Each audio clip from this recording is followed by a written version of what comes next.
Dear students, today we'll conclude our chapter Money and Credit.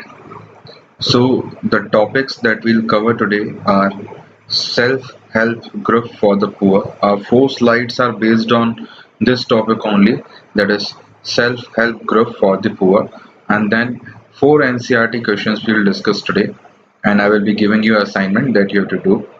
So, this will be our course of discussion today. Let us start. Self-help groups for the poor. Now, when we say self-help groups, the name itself is saying that someone is going to help themselves only. So, these are the groups, just like cooperatives, as we have talked earlier, these are the groups in which people help themselves. They form a group and they uh, again create a pool of money, and by creating the pool of money they do the business activities. In cooperatives, generally the business activities were not done, they were just to arrange the fund, and the self-help group, they do some kind of business activity, and the whatever earnings are there, they are used for the betterment of members and also for the business. See, in the previous section, we have seen that the poor households are still dependent on informal sources of credit. Why is it so? So we have seen that most of the poor people were dependent on the informal sources. The main reason is that lack of documentation. They don't have documents which they require for the loans that they can avail from formal sector. So these people are unable to take loan from formal sector because of various formalities are related to the formal sector loans. So banks are not present everywhere in rural India. There's also a reason banks are not present everywhere in the rural India. In all villages, we do not have banks. All you can say everywhere. Even when they are present, getting a loan from a bank is much more difficult than taking a loan from informal sources. So if banks are there also, so it is too difficult to avail loan from bank, and it is too easy to avail loan from informal sources. And informal sources, we have to just go to the person and some promises are made and the loan is taken. But in the bank, a long process is there, documentation, form filling, then verification, a long process is there. Then only a person can avail the loan from the bank. Then, as we saw, bank loans require proper documents and collateral. Bank also asks for the collateral. Collateral as any asset which a person can give as security to the bank. Absence of collateral is one of the major reason which prevents the poor from getting bank loan. So if they don't have collateral, so bank does not give them loan.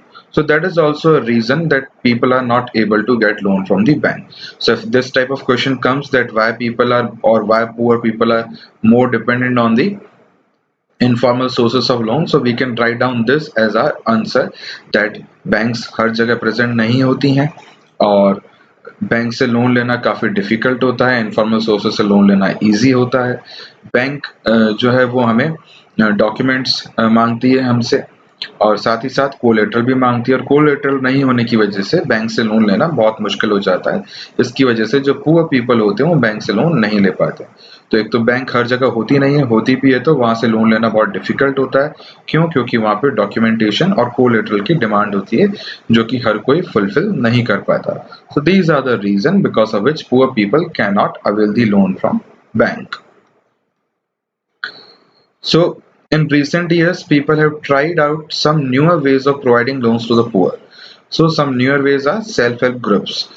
The idea is to organize rural poor, in particular women, into small help groups, that is SHG, and pool, that is collect their savings. So uh, generally we can say the self-help groups are made to organize the rural women. The women living in the rural areas, they should make self-help groups. They can do small petty manufacturing work, just like candle making, bangle making, or you can say the pickle and papad making. So all these business can be done by these self-help group, and also they can collect money, as we have discussed in the cooperatives.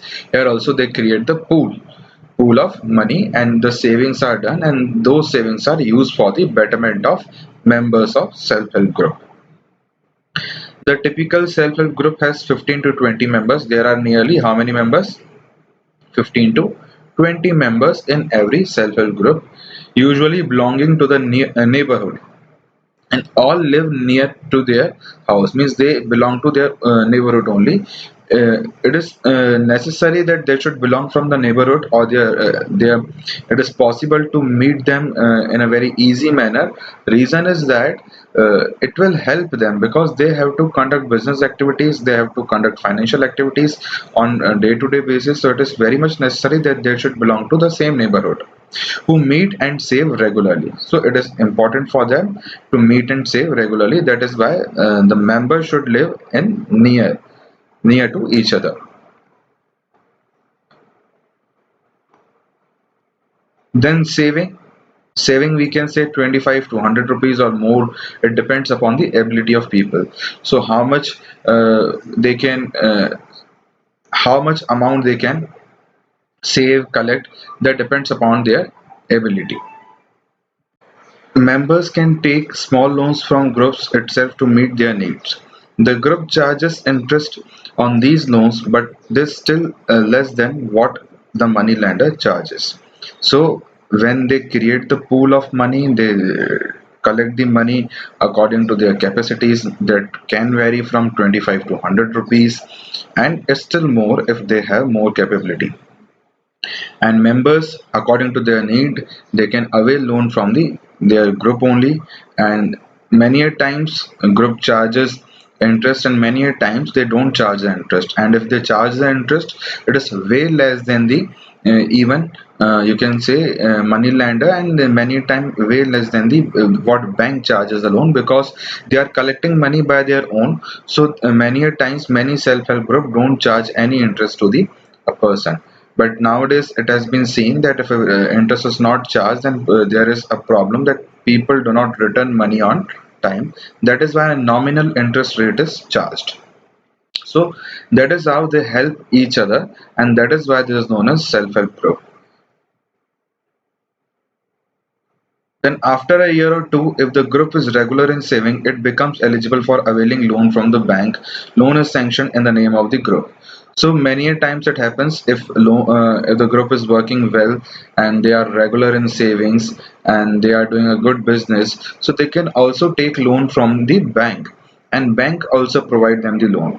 And usually when a single person goes to a bank for loan, bank also do not find many times that person trustworthy, because it is only a one person.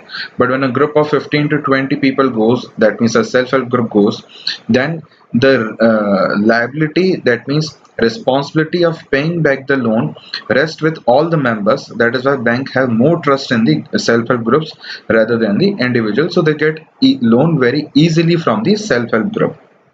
तो self help group जब बहुत अच्छे से काम करने लगता है, अच्छे से सेविंग करने लगता है, तो वो बैंक से भी लोन ले सकता है। और जो बैंक है वो लोन सेल्फ हेल्प ग्रुप को इजीली दे देता है। रीज़न ये है कि कभी कोई इंडिविजुअल जाता है तो उस पे बैंक का ट्रस्ट हो सकता है ना बने, बट जब 15 टू 20 लोगों का एक ग्रुप जा रहा है, तो जो रिस्पॉन्सिबिलिटी है मनी को पे बैक करने की, वो उन सब की हो जाती है, इसलिए बैंक उनको इजीली लोन दे देता है। Moreover, self-help groups are the building blocks of the organization of rural poor.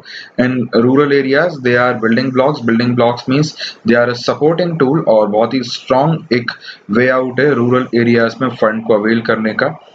Then not only does it help women to become financially self-reliant, the regular meetings of the group provide a platform to discuss and act the variety of social issues such as health, nutrition, domestic violence. What happens when a women are confined into the four walls of the house, then they do not know what is happening around the village, or what is happening around the country, or what is happening around the world. But when they meet together, many women sit together, they talk, and they get to know about various problems which they face in their houses, in their locality, and various other information is shared, and that is also a good sign for the social development, that they get chance to discuss the social problems. तो self help group बनाना सिर्फ financially help नहीं करता, उन्हें दूसरी बातों के लिए भी मदद करता है, जैसे कि हेल्थ से रिलेटेड टॉपिक्स पे बातें हो जाती हैं जब रेगुलर मीटिंग कंडक्ट होती हैं, कई घरों में डोमेस्टिक वायलेंस होता है उसके रिलेटेड बात होती है, और जो भी उनके एरिया में उनके लोकेलिटी में चल रहा है उसके बारे में बातें होती है। तो इससे एक सोशल यू कैन से एक बहुत ही एक्सपोजर मिलता है वुमेन को, सोशल एक्सपोजर, जो कि एक सोशल डेवलपमेंट के लिए बहुत ही जरूरी है। So this is how the self-help group is helping the rural poor, and it is considered as a building block, or the you can say a strong pillar to develop the villages. Now, question answers. Let us just discuss the first question of the NCERT.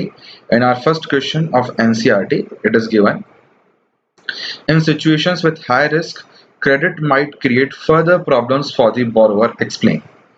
Now, first understand the question. Question says when there is high risk means when we talk about the business like farming. Farming is such a business which involves high risk, and in India, most of the farmers depend on monsoon. If monsoon is not good, if weather is not good, then the crop failure is they face the problem of crop failure.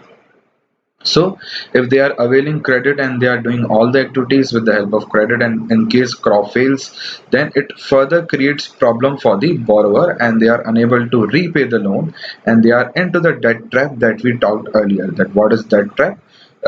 You can say a cycle of debts on debt. So if risk is high, so credit might create further problem. Credit will not be helpful to them. Usually a person should take loan or person should avail credit only and only when it further leads to development. Otherwise they should not take the loan. So we have to explain this. In situation with high risk, credit might create further problems for the borrower. This is also known as debt trap. Taking credit involves an interest rate on the loan, and if this is not paid back, then the borrower is forced to give up his collateral or assets used as guarantee. So if a person is unable to repay the loan, so he has to lose the collateral that he has given to avail the loan. Collateral हमने discuss किया था क्या होता है। अगर एक इंसान loan लेता है और उसका बिजनेस रिस्की बिजनेस है और लोन रीपे नहीं कर पाता या इंटरेस्ट का पार्ट रीपे नहीं कर पाता, तो जो भी कोलेटरल में रखा है यानी कि जो भी सिक्योरिटी में रखा है वो उसे छोड़ना पड़ता है और वो उसकी साइड से वो चला जाता है. So to the lender, and a farmer, yes, if a farmer takes a loan for a crop production and crop fails, loan payment becomes impossible. अभी अभी मैंने आपको बताया कि अगर फार्मर लोन लेता है, क्रॉप फेल हो जाती है, तो लोन को रीपे करना उसके लिए इम्पॉसिबल हो जाता है. To repay the loan, the farmer may sell a part of his land, making the situation worse than before. Thus, in situation with high risk, if the risk affect a borrower badly, then he ends up losing more than he would have without the loan. So when the risk is high in the business, it is suggested that loan should not be taken, because if they are unable to repay the loan, so they will be standing on the position which was you can say which was even worse than the previous one. अगर कोई loan repay नहीं कर पाता तो उसकी जो position हो जाती है वो उससे भी बुरी हो जाती है जो उसकी लोन लेने से पहले थी. लोन लेने से पहले उनके पास एक एसेट होगा जो कि उन्होंने कोलेटरल में रखा होगा. अब जब वो लोन रीपे नहीं कर पाए तो मनी तो गया ही, साथ ही साथ जो एसेट उन्होंने गिरवी रखा था वो भी चला गया. तो ये बहुत ही बुरी कंडीशन हो जाती है अगर वो लोन रीपे नहीं कर पाते. So this is how we say when there is a high risk, credit create further problems. It is not beneficial. Now next question.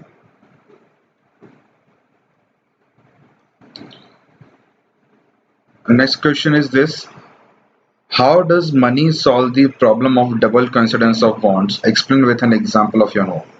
I hope you all are very much aware about it and you can do this question by yourself as well, as we have discussed this topic in a very you can say deep sense, that how money avoids the problem of double coincidence. Double coincidence मतलब एक ही समय पर दो लोगों की want arise होनी चाहिए, तो उसको मनी कैसे अवॉइड करता है. तो सिंपल बहुत ही सिंपल है, मनी का फीचर है कि मनी मीडियम ऑफ एक्सचेंज है, तो उसी की वजह से जो प्रॉब्लम है वो सॉल्व कर देता है और उसको एक एग्जांपल के तरीके से हमें इसको एक्सप्लेन करना है.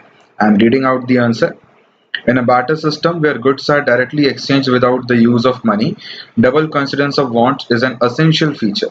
So, double considerance of want was essential feature of barter system, but it is not an essential feature of money.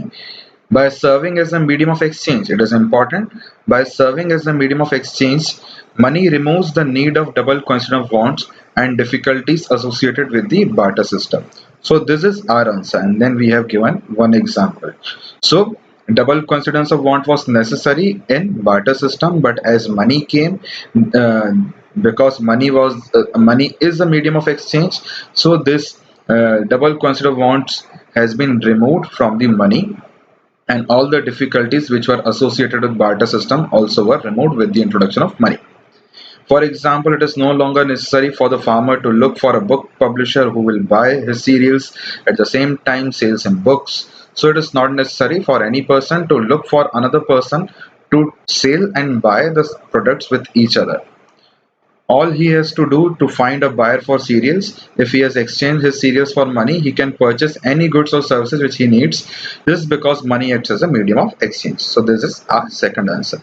तो मनी मीडियम ऑफ एक्सचेंज है, इसलिए उसमें डबल कंसिडरेंस बॉन्ड की जो प्रॉब्लम है वो अराइज नहीं होती. और अगर हमने एक फार्मर का एग्जांपल दिया, फार्मर को बिल्कुल भी जरूरत नहीं है कि वो कोई बुक सेलर को ढूंढे और उस बुक सेलर को सीरियल्स चाहिए हो और साथ ही साथ फार्मर को बुक चाहिए हो, दोनों एक टाइम पे होना जरूरी है, ऐसी कोई जरूरत नहीं है. अगर मनी है तो फार्मर अपने सीरियल्स मार्केट में बेच सकता है और साथ ही साथ जो मनी उससे मिला उससे वो कुछ भी खरीद सकता है अपने अकॉर्डिंग, अपनी कन्वीनियंस के अकॉर्डिंग. यही मनी का एक मेन फीचर है, medium of exchange. Then next question number third. How do banks mediate between those who have surplus money and those who need money? So how bank acts between them? As we have discussed also, bank and another name of bank was financial intermediaries, because what bank does? Bank accept the deposits from whom? Those have surplus money, and bank provides loans to whom? Those are in need of money, and some amount of cash bank keeps with themselves as to meet their day-to-day activity. So that's a very simple method of maintaining all these things. Banks keep small portion deposit as a cash, approximately 15% for themselves to pay the depositor on demand. They use a major portion of the deposit to extend loans to those who need money. In this way, banks mediate between those who have surplus money and those who need the money. It is again very simple. So bank is giving, you can say, entire amount as a loan. Whatever deposit bank is getting, only some portion, it may be 15, 20 or 10%, bank keeps with themselves, and the rest amount is distributed as loan to the people who need money. So that is how bank is, you can say, helping people, those who are in need of money or those who have money in surplus. In this way, bank helps them. See, in question number 4, you have to take a 10 rupee note. First take the 10 rupee note and look that note, and what is written on the top. On the top of the note, this is the note, and on the top you have to find out what is written. I am showing you, this is the note, and here you can find out what is written. Two things are written. First, Reserve Bank of India, then guaranteed by the central uh, government. Guaranteed by the central government. Now, what does it mean? So that is asked in this question. So you have to take any note. In every note, the same thing is written. We are taking an specimen, an example of this 10 rupee note. So in this 10 rupee note, these two statements are written: Reserve Bank of India and guaranteed by the central government. Now, in India, Reserve Bank of India issues currency notes on the behalf of central government. The statement means that the currency is authorized or guaranteed by the central government. So, as we talked in our previous classes, that money is nothing, is a piece of paper. It only acts as a money when government gives that particular piece of paper a recognition of legal tender. So this is the same. If these things are not written, and we say many times we face the problem of fake currency. In the fake currency, the currency which is not made by our government, which is not made by RBI, they have some security features. So if the currency is fake, so it is not a currency, it is just a fake paper. That is why these things are written, that guaranteed by the central bank. Sorry, central government. That means government is guaranteeing these 10 rupees to you. Government is, if government has written that it is guaranteed by the government, that means this paper will be acting as a 10 rupees in the market. Means currency is authorized by the authorized or guaranteed by the central government. That is Indian law legalize the use of rupee, as I told you, legalize and legal tender, meaning I have already told you earlier. The use of rupee as a medium of payment that can not be refused in setting transactions in India. So nobody can deny to take this 10 rupee note, and government of India has authorized it as a as you can say uh, a currency, and that currency is to be accepted by everyone because it is printed by the Reserve Bank of India, and Reserve Bank of India does this work on the behalf of central government. That is why it is also written guaranteed by the central government. So Reserve Bank of India, it is printing the currency, but for whom, or for, on behalf of whom? On behalf of central government. So government has authorized this piece of paper to become a 10 rupees note. So that is the main you can say concept for writing these things on the note. Thank you. Today's class gets over here. Now it's time for the assignment. I am giving you two questions for assignment. These are the questions of NCERT only, and these are the question number 5 and 6 of NCERT.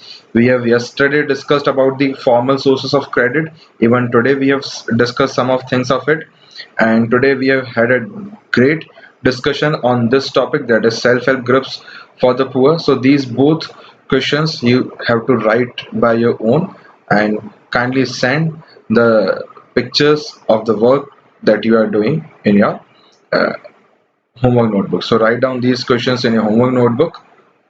This is your assignment. Thank you.